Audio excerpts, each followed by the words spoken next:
Hello everybody, my name is Chris Thomas and this is another in my series of safe location videos for the US of A, state by state. And tonight I'm doing Connecticut, Rhode Island, and Massachusetts. Now, since I've started with my video series, it's rather intensive, and I think I've gotten a little bit better in my reporting. That's changed, but what's been happening with from Ohio on is I've been getting visions, and in this particular video I had received 3 different visions and 3 different aspects of Connecticut, Rhode Island, and Massachusetts. And I don't know why it is that the visions happen before I'm going to do these states. But now also, one of my visions, the pole melt vision, I was actually able to recreate the vision as an animated GIF. So you'll see that coming up in this video. Now, because of these visions, and I think partly because of my style of reporting, I think has extended each coverage of each of the states a bit more. So I believe this is about my 8th take on this video, and I know the video is going to be an hour long. So so please bear with me. It requires a lot of focus for me to remember all the pertinent information and what to cover all in the stream of consciousness. And this time I'm including the introduction here. So I want to talk briefly about ZetaTalk. I get people that discover that I use ZetaTalk and then they have an issue with that. So I'm going to comment on that.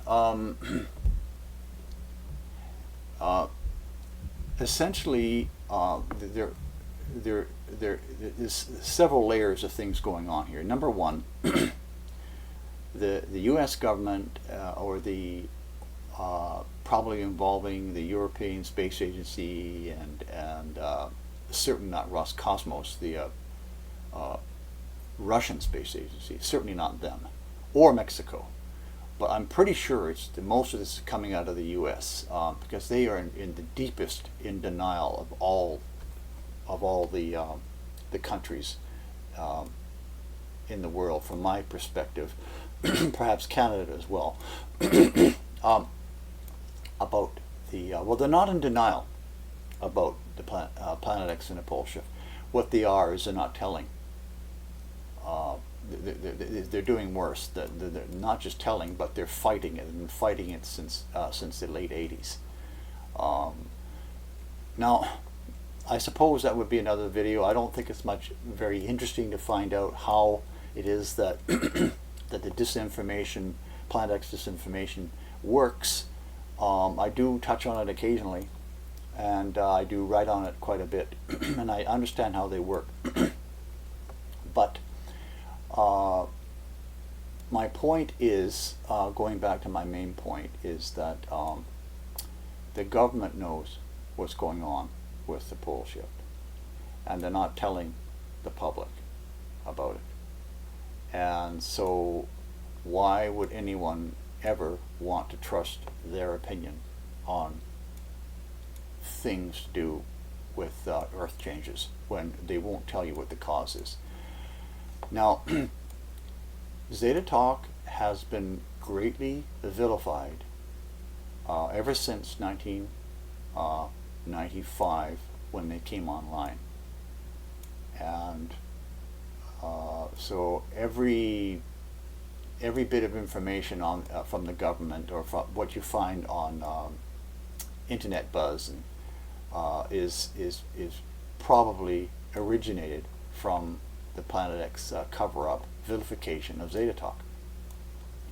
But one thing curious I've noticed is that people that have a problem with ZetaTalk haven't studied it.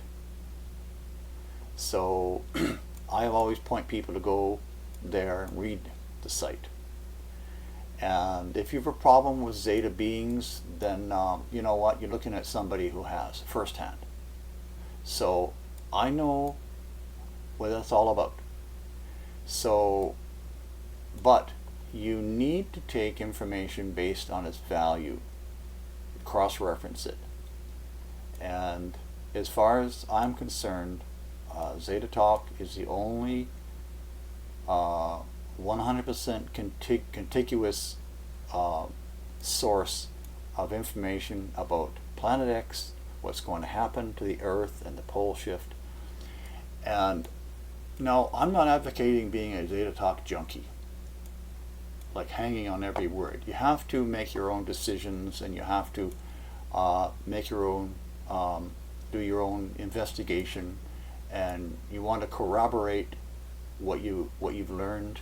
And as you do that, what you learned at ZetaTalk, as you do that, you'll see that the information is very, very sound, and it's really just an extension of what the little bit of human knowledge that we can draw on, physics, standard human physics. So I'd urge anybody who hasn't crystallized their opinions on ZetaTalk to read ZetaTalk, and so you can get a good understanding.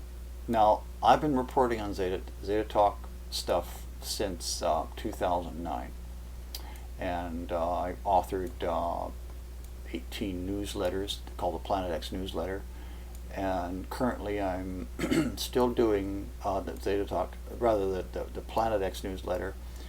I restarted the series in 2015, and I've become drawn into doing these videos. So anyway, so I've been reporting on it for a long time, and so I use that information in my videos. So so let's take a look at, now I'm grouping Rhode Island, Connecticut, and Massachusetts as a group, because they all basically are going to have a similar kind of experience through the pole shift. When you look at the rock underneath the state, you can see that it's very cohesive. So here is Rhode Island, Connecticut, and Massachusetts in here. So look at this piece of land. So this piece of land is it's going to act as a single unit, kind of. Now, this brings up my first vision.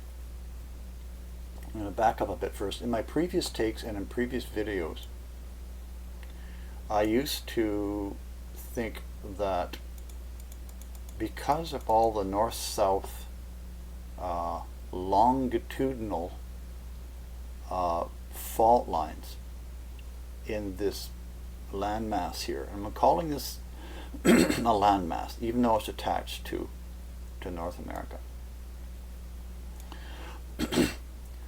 And I was thinking that because the Atlantic is stretching laterally,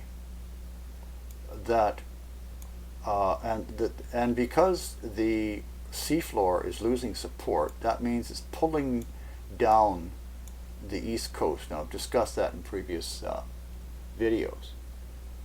Now, it's pulling it down, and there's a stress of a pull, of a stretch towards the east.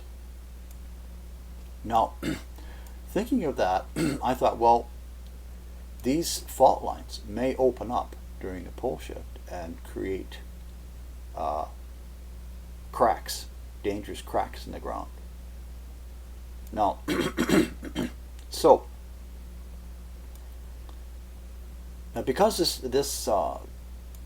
video is taking me a long time to do, over days, maybe 2 weeks, um, I've been sleeping, and I had a vision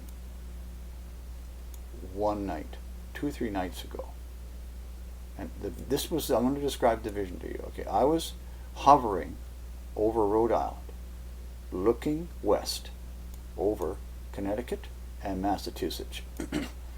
So I was kind of moving over it, and I was looking down. Now I want to, when I have a vision, it's a pure event. It's not, I'm not thinking, or there's no analyzing. You're just having this experience. It's only when I come out of the vision, when the vision ends, is when I begin to be able to analyze and understand what I was actually seeing. Because when I'm having the vision, I see, but I don't know what it is or why. I kind of know what it is, but I don't know why. So,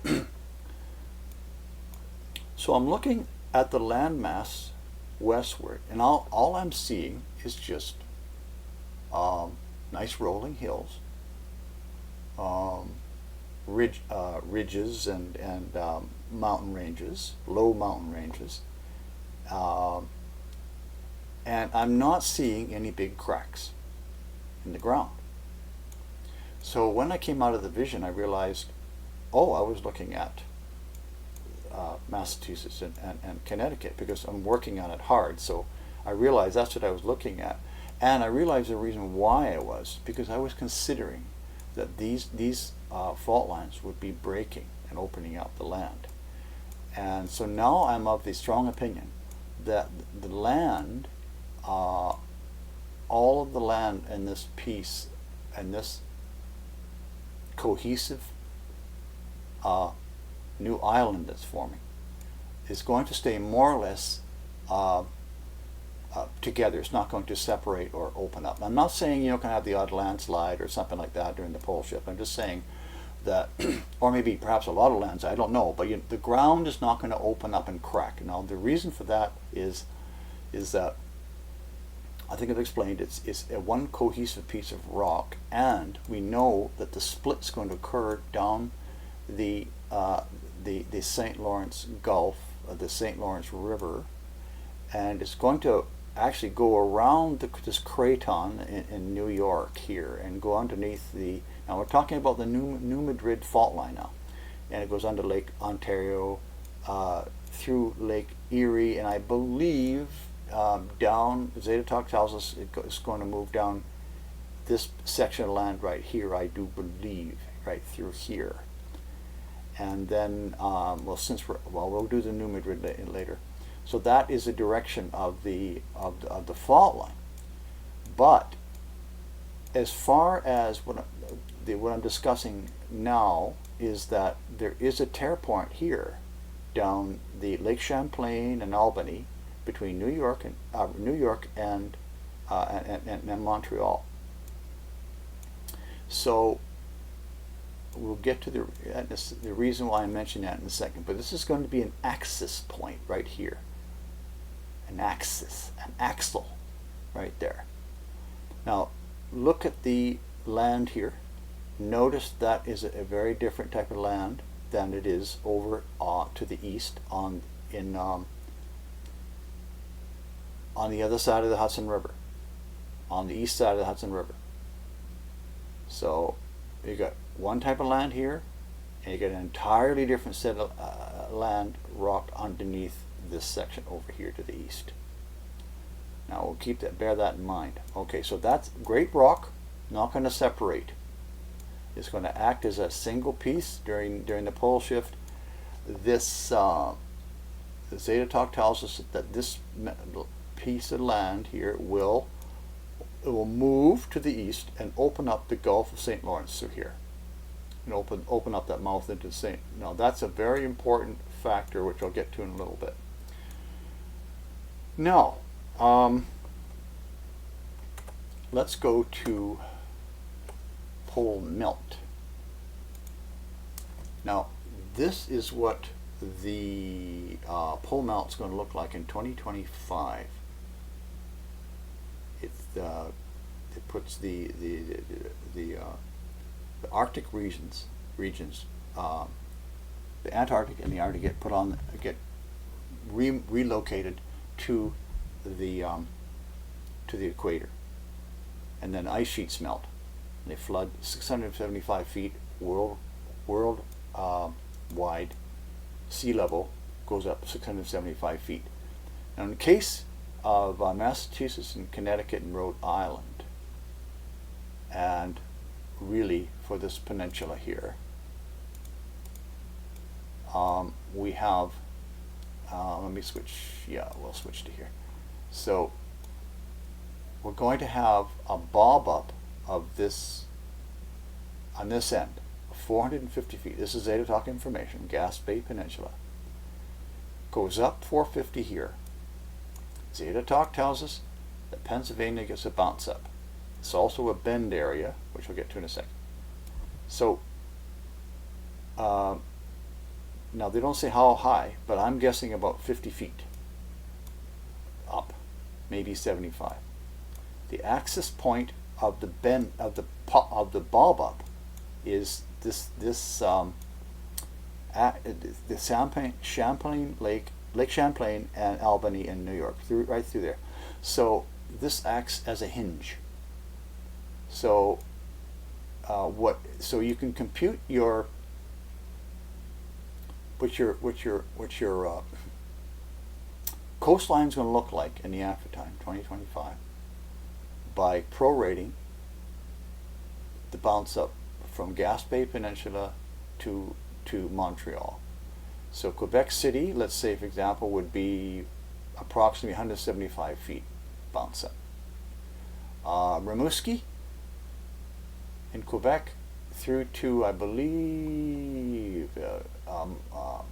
Patton, Island Falls, Stacyville, they're going to receive a bounce up, say what, maybe 250 feet, 275. So that's how you, and then New Brunswick and gets the better part of it, maybe Quebec. So that's the bounce up. That's during the pole shift. Now,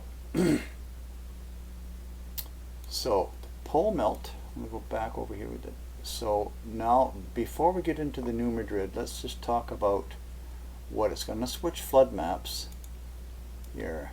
This is set. Oops, that should be set for 152 meters, which is 500 feet.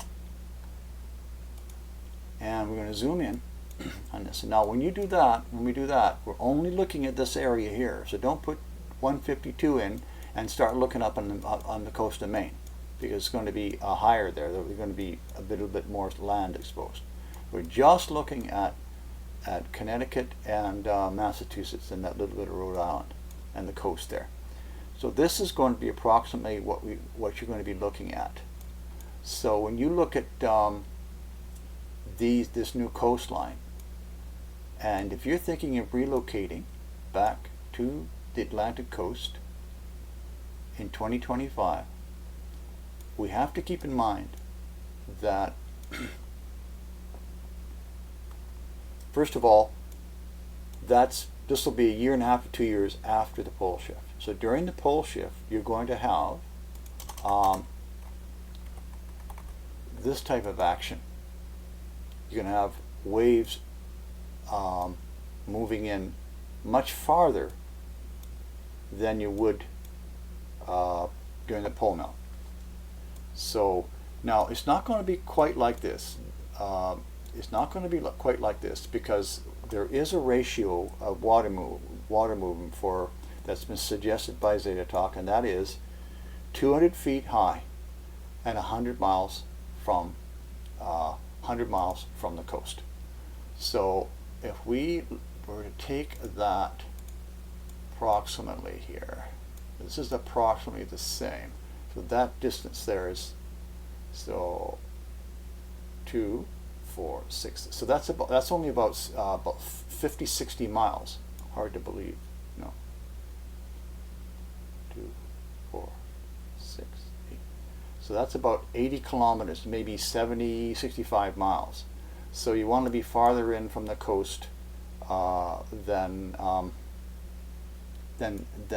maybe Temple or Petersboro kind of thing. Let's go back to this map here. So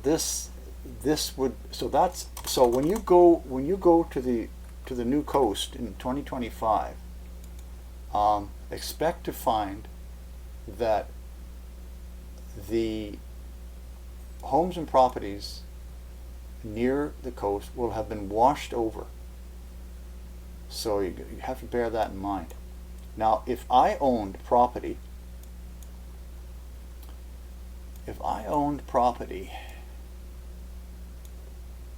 on Depot Road or in Mason or around very close to where the pole melt is going to melt to, what I would do is I wanted to have the same property I had before the pole shift. What I would do is I would drive metal stakes in four corners of your property, nice and deep, and hopefully so they'll survive the pole. If they're in just soil, they're not going to be there probably. But if you can get them deep enough into the subsoil or the rock, you may, when you go back, you may just find your steel posts intact, and you'll be able to figure out your property from there. And then you can commandeer your property for the aftertime near the new seacoast. So we've got the pole melt. We've got just a quick thing. So the water movement in the last months, especially during rotation stoppage, is going to be very, very unpredictable near the coast. First it goes out, the water level, the sea coast will drop because the seawater is equalizing around the globe and going to the poles because rotation stoppage, and it sloshes around and it comes back. So it's it'll be very, very dangerous to be near the sea in the last weeks and during rotation stoppage, and of course during the pole shift. So you got to keep that in mind. Now, okay, so we have this map will be up. Both maps will be up on my channel so you can put in your numbers. I'll have the numbers there for you, and you can zoom in and find your town and see what it's going to look like. So it's 200 miles from the sea, 200 miles up and 100 miles from the sea. So that's the recommended distance to be. Now, there's a very interesting situation that's opening up during the pole melt. And now this is 2025. So what's going to happen, as you can see, there's a channel that's going to open up in the old Hudson River, about 35 miles north, well, right over West Point. And there's a channel of seawater here. Now that in itself is not particularly interesting. But what is fascinating about that is the amount of sea behind it.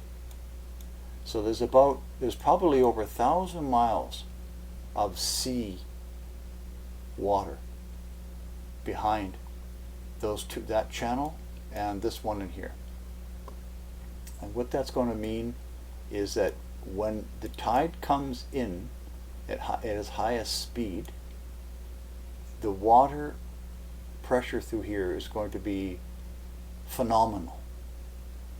You're going to have a sea river running through here so fast it'd be impossible for anyone to try to survive if you're out there on a little boat.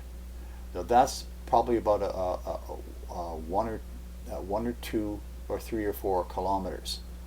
So try to row across that during you'd have to, it'd be very, very dangerous. Now, I know these tides intimately because I grew up on Vancouver Island, where I am now, right over here. And I grew up in Campbell River. Now you can see this is probably only about 600 miles of inlet. And all this water wants to push through this way or push through that way.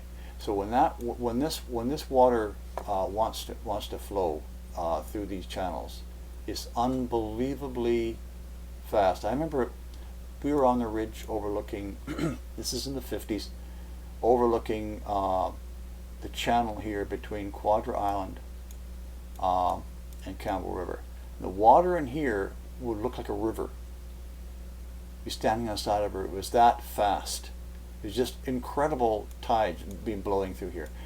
Many people had died and drowned in this area because of those tides. So I know the tides. So I know that this situation over here in the old over the old Academy, West Point, is going to be incredible tides through there. Now, another interesting thing that's going to happen is that, remember I pointed out that the rock here is older, and that the rock in Connecticut and Massachusetts is a different rock. So I believe, now I haven't a vision, I just believe this, that this is going to pull open a little bit, because this is not as strong a rock as there is here. Well, there's another factor in that this is going to tear and bend in here. Remember, that's that's kind of the axle for this to bob up over here, Gaspé Peninsula, upwards. So this is going to tear and compress. I'm not sure which. I can see it compressing because it's bobbing up and hinging here, but ZetaTalk say it's going to tear through here. But this rock is different in here, and I think, with pulling of the Atlantic during the pole shift, I think this may open up a channel through here, and in which case an island will be formed here that'll be framed by two crazy tidal areas, and it'll totally isolate this island. Now, I don't think it would be a very reliable, a very good place to go to set up your survival camp, because you're so close to New York. I'm sure it'll be pretty nuts in here, but that's an interesting situation. I think the fishing will be extremely excellent through here too. So, just wanted to point out that issue there. Now let's talk about the New Madrid. We'll do nuclear stations in a bit. Now, the New Madrid, in essence, and the reason I'm covering this per video is because I'm concerned that individuals may just watch the video for their state. So I have to cover it for every video. The New Madrid, we know, the New Madrid proper, we know of, is in here, this area, and it's well known to be a very sensitive fault zone. We know there was a huge earthquake in there in 1871. A lot of damage was done, but during the pole shift, this is going to split off, and it's coming down the St. Lawrence River underneath. This is ZetaTalk information. Underneath the Lake Ontario, Lake Erie, deeks down eastern Ohio, down that what I showed you earlier. You can go rewind the video. It's going to go along the Ohio River, and it somehow bobs over through Indianapolis and down through New Madrid proper. Well, you can see it actually here. So it's coming down, and then joining up these, going up along here, and there's your New Madrid there, and then it's going to go over through Arkansas and then down into Mexico, and Texas to Mexico. So that's the line there. Okay, so that's the New Madrid. So that'll happen, I believe. That will happen in 2022. Now, I'm going to explain the sequence of events that must take place before the pole shift. The pole shift is not going to come out of the blue. It's not going to be in 2016. It's not going to be in 2017. It's going to be, I believe, in 2023. And I may have mentioned this in my previous takes, I can't remember, earlier in the video, but I believe the pole shift is in 2023. I have very good reasons for believing that. So the new grid is going to happen before the pole shift, obviously, probably 8 months or so before, and so I'll show you the sequence of events that's coming up next. But that's the break point. It's what's going to happen. Again, I'm drawing on ZetaTalk a lot. All the bridges on the Mississippi are going to go down. So there's going to be no travel across these. And this is happening 8 months before the pole shift. So when you have millions of people affected by a massive set of earthquakes that are slowly building, they say it's building now, it's been happening now, but it's going to take a long time to come to fruition. And even after it makes its culminates, it's still going to be earthquakes continuing right through to the pole shift, which case that's when this really breaks off. But the New Madrid itself is going to be an event that's going to isolate the east coast of the eastern seaboard of the United States from continental U.S. and it's going to keep the U.S. government busy, and they won't be able to get around to all the disaster resistance needed. It's just going to be very basic assistance, maybe food and water, maybe blankets. But if you're living in this area, I wouldn't be here. I would not be. So here's your. I'll have this up on the channel. So if you're living along that line, I'd move. Because once you go through the pole shift, the New Madrid, and you get a lot of damage, well then that's what you go into the pole shift with. So, but if you're living near there, you can weather it, and you can weather the New Madrid event and prepare against that. But you're going to have to prepare for the pole shift, in my opinion, 1 year beforehand. Now I want to tell you a story about a woman who wrote me, and she told me that she had a dream. Now this woman is preparing for the pole shift, and she wants to move. She wants to travel from Texas to the Appalachian Mountains at some point before the pole shift to get into highland. Now she had this dream, and the dream was that she left Texas. She drove through the lower states, the Gulf states. And when she got to near the Appalachian area, she encountered a military checkpoint with barbed wire across the road. This is a warning dream, telling her that she needs to get to her location sooner than an event that would create such military blockages. What would that be? Well, it's obviously not the pole shift, so it has to be the New Madrid. So she had a dream about warning her to get to the Appalachian Mountains before the New Madrid hits. So that's just obviously telling people that that you have to get to your location before the New Madrid, because once that hits, the U.S. government, as I said just a second ago, I know that it's not going to be able to look after all those people that are affected. So and they are going to be preoccupied with the pole shift. Now, it's my opinion that the closer we get to the pole shift, especially after the New Madrid, that reliable help from your government and state is not going to exist, because I believe that most of the leadership will be really self-interested and be mainly, most of them will be interested only in themselves surviving and their families moving to high ground. So in those last months before the pole shift, I wouldn't try to rely on the government for anything. So that translates to, really, as I keep saying, you have to be ready for the pole shift before the New Madrid hits, because once it hits, help will not be forthcoming.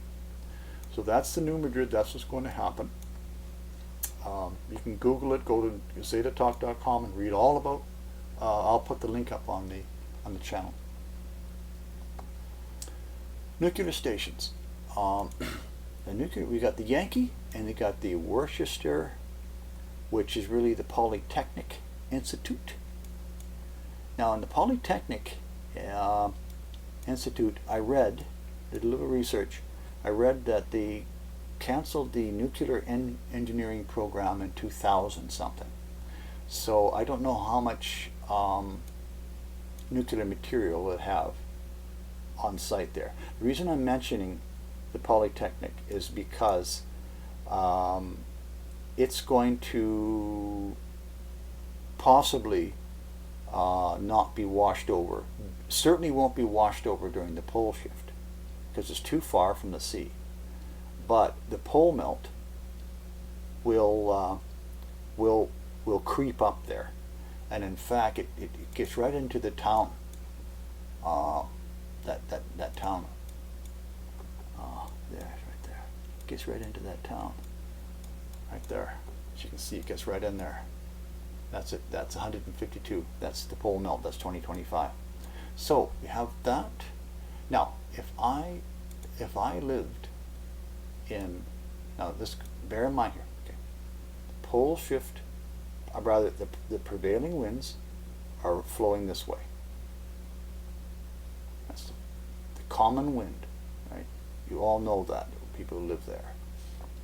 Obviously, you're going to have the odd thing coming off the Atlantic, but you got generally the flow is that way. So, if I lived in Millbury, Grafton, Upton, even in, well, I apologize. Some of these names I'm reluctant to pronounce because I get into trouble. I'm Canadian, so we pronounce things a little bit differently up here. So, but if I lived in these towns, Millbury, Grafton, Upton, I'd be very concerned about. I'd want to find out how much nuclear material that was being kept in the Polytechnic Institute, and you got time to find that out. Now the other thing is so that will survive the pole shift and may be flooded during the afternoon. I'm not certain, but that means possible airborne pollutants, and that's why I said that prevailing winds now are this way, but in the aftertime they're going towards those towns I mentioned: Millbury, Grafton, Upton. Okay, so now let's take a look at the Yankee. Situation at Yankee. Been studying it for a while now. Let's zoom into that, to the Yankee. Yeah, there it is right there. So we're going to zoom in on that one, go 3D. I'm going to come in from the north. Okay, here's the reservoir behind this station, and there's the station right there. So that's another thing I'd be very interested. I don't have any nuclear stations near where I live. Otherwise, I'd be phoning over there, asking for information about the amount of nuclear material that's being kept there. I'll be asking about procedures, earthquake procedures. I'll be getting all that information so I could determine for myself whether or not there's an issue. Okay, here we are at the Yankee. We're looking towards the Atlantic here. The water's flowing this way. So now it would be a lucky strike if this dam were to crack and start leaking during the New Madrid. That way it would be drained by the time the pole shift came. But if this dam survives the pole shift, then the New Madrid, so what will happen is it will break certainly during the pole shift. And my concern is that amount of water, since I know this bank is about 60-70 feet high, then this dam face is about 60-70 feet high. So that's a lot of water, even though, you know, it's not that large of a reservoir. But at any rate, my concern is that if that breaks during the pole shift, it could very likely wash out this bank here. And that was the case, then the foundations may sink, and you may have some airborne leakage in the first days, weeks, months of the After-Time. So that means any towns, like for example Rhode. Now let's keep in mind the prevailing winds are moving this way, but in the After-Time, do that. This is today. Now moving this way, but in the After-Time, the land rotates, and then you have that's the pole shift, and now you have the prevailing winds are going to carry it. Oh, sorry, this way. Going to carry it towards Rhode. There's Rhode. So the winds are going that way. This is before the pole shift. Rhode's out of the picture, but pole shift 90 degree. Now suddenly Rhode is in the zone of a possible nuclear radiation being dropped in there. Rhode, perhaps Charlemont, Buckland, all these areas. So if I lived in those towns, I'd be very, very interested to find out what's going on with this nuclear station. So, speaking of radiation, you'll need a supply of potassium iodide pills. What potassium iodide does is it enables your thyroid to absorb clean iodine, so that if you're in an environment that has active radiation particles in your food and in the air, more likely the water. But anyways, as you eat the food, your thyroid is not going to absorb iodine from the food, so because the iodine will be radioactive. But if you have the thyroid that is topped up with iodine on a regular basis, you can read the instructions, you can Google it and find out how often you need to take them. They don't cost very much. You can buy many, many, many years of supply of them. So buy those for before the New Madrid, part of your supplies. And also, while you're at it, Google babushkas of Chernobyl. I'll leave a link there on the channel, and you can read all about these women who moved back after the 1986 Chernobyl disaster, a level 7 event, worst possible event you can have, a nuclear event, and they're still working. The Russian government is still working on sealing it. and how they moved back in 1987, and they've been living there since, and how the wildlife has taken over the area because nobody's living there except these babushkas, these older women, and they look pretty good to me, and they're not even taking potassium iodide pills. So don't get yourself educated on iodine. Don't believe all the hype on the internet. Do your own research. But you're going to need potassium iodide pills, and also you could buy a Geiger counter, of $200 if you want, so you can check your food that way too. So that's radiation, and that's the nuclear station. There's one on the Atlantic coast in Connecticut, but it's going to be way underwater, probably 400 or 500 feet of water. So right now then I want to show you the vision I had. Now I constructed this, and this is what I saw. Now I'm going to give you a little precursor to that. Imagine if somebody was to cut a line from the Atlantic, from Long Island through Connecticut and Massachusetts like that. Now we know this is lowland in there, but just bear with me for a minute. Imagine you took a conglomerate profile, 2D profile, from the seashore of Connecticut through Massachusetts, and this came to me in a vision.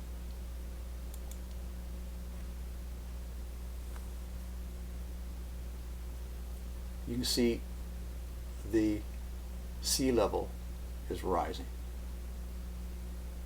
It's almost exactly what I saw. It's not perfectly to scale, but that's, so this to me means that number one, it's a spiritual confirmation of the pole shift of planet X, the pole melt, and what's going to be happening to Massachusetts and Connecticut and Rhode Island.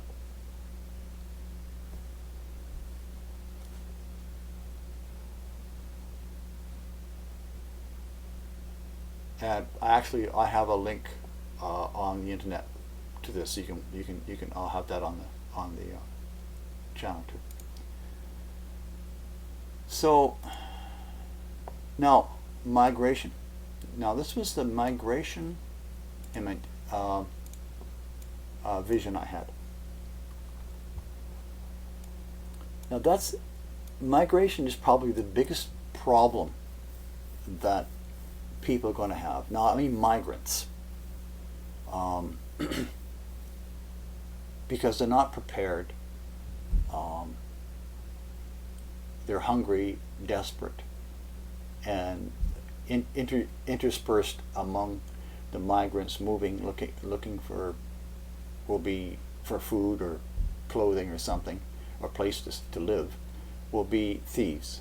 And the worst of it will, of course, be marauding gangs. But that's another thing that might be coming up in another video. But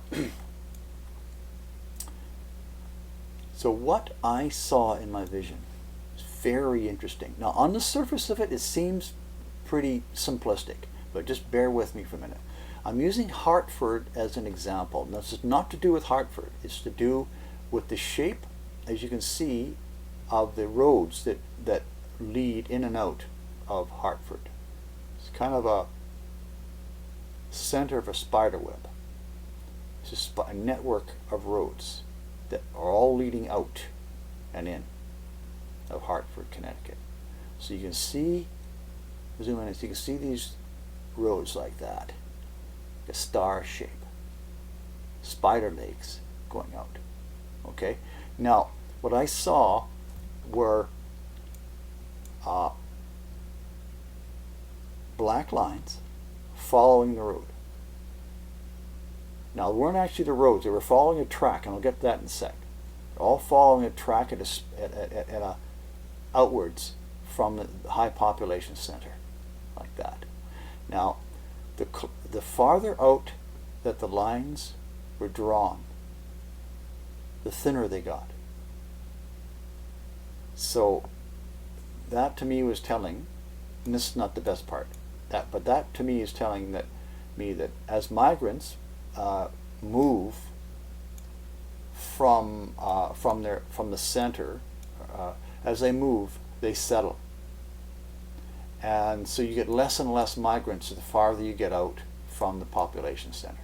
Now, naturally, all these are going to this is just the principle. Now, the most important thing I noticed is that the migrants didn't follow the roads. Although, if there's obviously a road is available, migrant, obviously, if I was a migrant, I'd rather walk on a road than walking through a field. So, or over rocks, or through a bog. But what I noticed was that the migrant lines were following valley bottoms from the center. They're walking along valley bottoms. So they'd be going up along here like that. Now, obviously, if a road is available, one would take the road, but essentially the lines were following the valley bottoms. So if you are in northwestern, looks good up here, by the way, Pittsfield.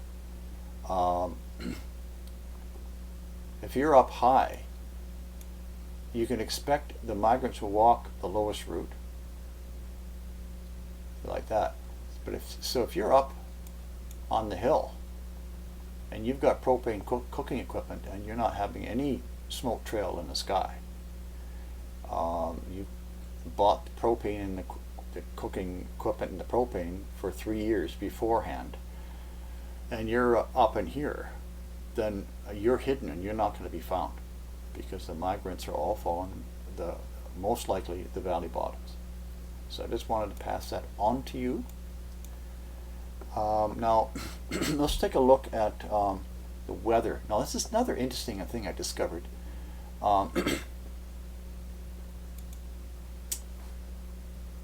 Because when you look at what's going to happen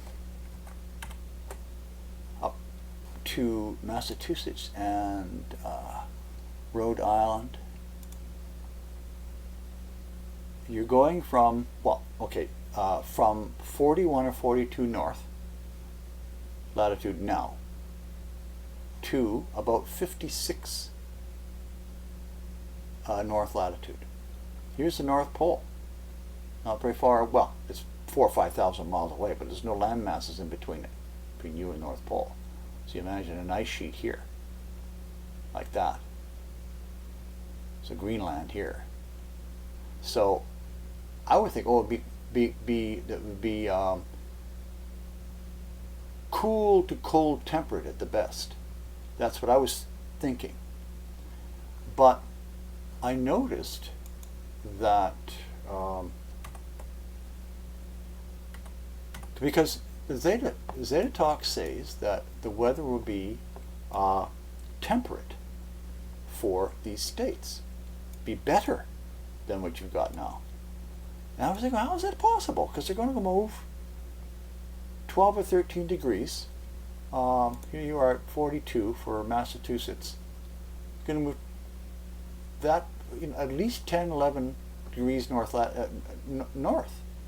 So, and then I was messing around and I noticed that, first let's take a look at, now I'm going to go to 675 because that's the world average of pole melt. Look what happens to, okay, I'm going to switch flood maps here. Look what happens to, got to go to 182 meter, to Hudson's Bay in Canada. It wave floods, and it brings seawater within, say, 1,000, within 12 or 1,300 miles of your new coast of your state there. down here. So I thought, well, that's interesting. But when you take a look at what actually what's going to happen, we're going to do the pole shift. So that puts the ice caps on the equator. They melt. So that means Greenland is now warm land. So what happens is the equator's down here. Now we're a little out of whack with this globe here. The equator's going through here like that. Follow my cursor right through there like that. Okay, so Greenland's going to be much closer to the equator. It's going to be very warm here. That means warm water is coming into Hudson's Bay and James Bay. So that means you're going to have warm water close within 1,200 miles of your location here in Connecticut, Massachusetts. So, in here. So that's where the warmth is coming from. It's coming from the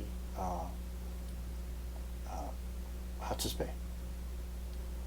So I'm sorry that that I'm not able to have all the words exactly on the tips of my lips. It's